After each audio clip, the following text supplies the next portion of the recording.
Hi, it's Bren Murphy here. First thing I wanted to say today is that part of this video series is not about begging or pleading or imploring you to sort of join any sort of thing or club or buy something off me or send me money or buy my book or anything like that.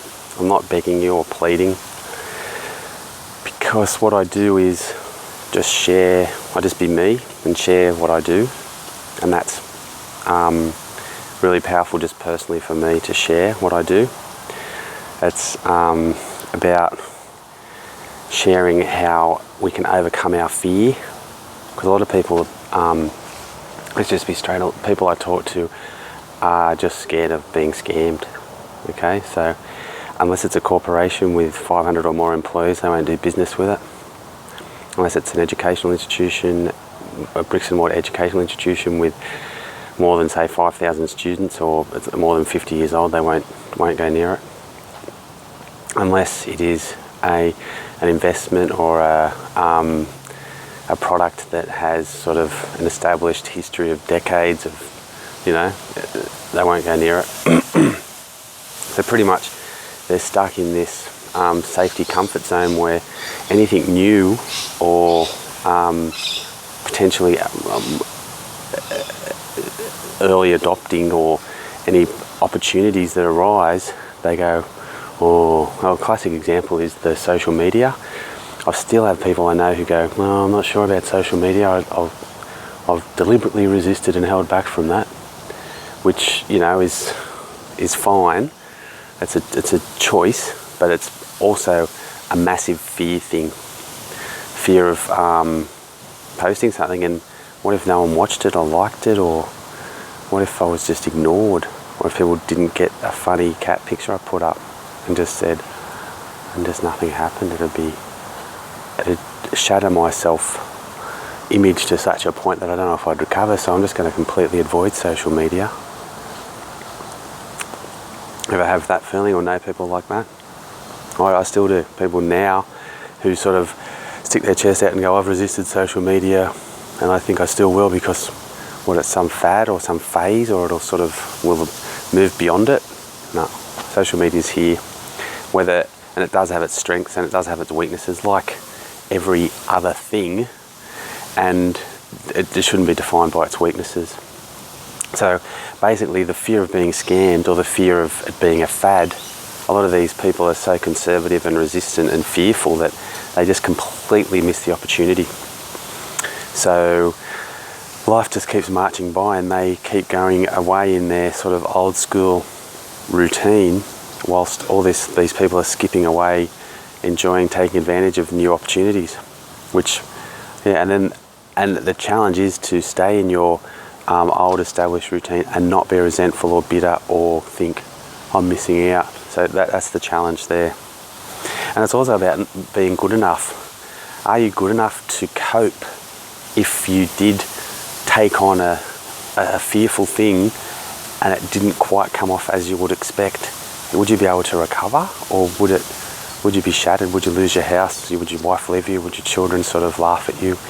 Would your parents disown you? Would you be like living in a cardboard box under a bridge? Of course you wouldn't, but that is part of the massive fear that comes straight up. People go, I could end up homeless if I tried something and it didn't quite come off. So people never take action. They stay in positions that are 50, 70, 30% adequate or fulfilling or satisfying out of pure fear. But they'll never admit it's fear. They'll just say it's what you do or what's expected of me or the stage of life I'm at. And they'll have all these justifications which are, in the Buddhist perspective, they're delusions.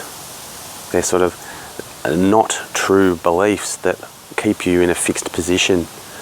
Just like saying, I can't swim, I'll never be able to swim, so you never challenge yourself to even go in the water to expose yourself to an opportunity to learn to swim. And you'll always just look at water as a fearful thing when it actually can be a source of joy and, you know, life and encouragement and recreation and passion and everything like that. So today it's about giving yourself permission to do something that you're scared of, that causes you fear, and that quickening in your stomach and in your heart, that is your life essence, that flickering flame of that's life.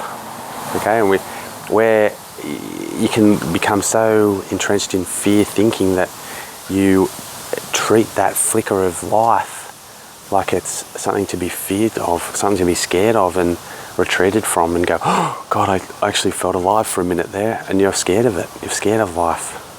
So give yourself permission to be open to that uncertainty and that fear, and realize that's where growth is, and that's where sort of the joy of life exists. So yeah, I hope I didn't come across as begging or pleading or imploring you to buy something or subscribe to something or give me something, or I don't want to get anything. All I'm trying to share today is who I am, where I'm at, what I've discovered, what I'm learning, and how fear and embracing that vulnerability fearlessly with courage is so liberating, and it will set you free.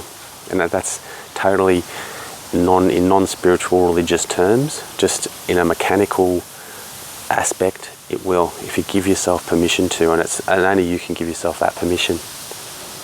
Okay, now it's Bren Murphy at thelifecoach.net.au, and you're welcome to pop over and see. Okay, thanks a lot.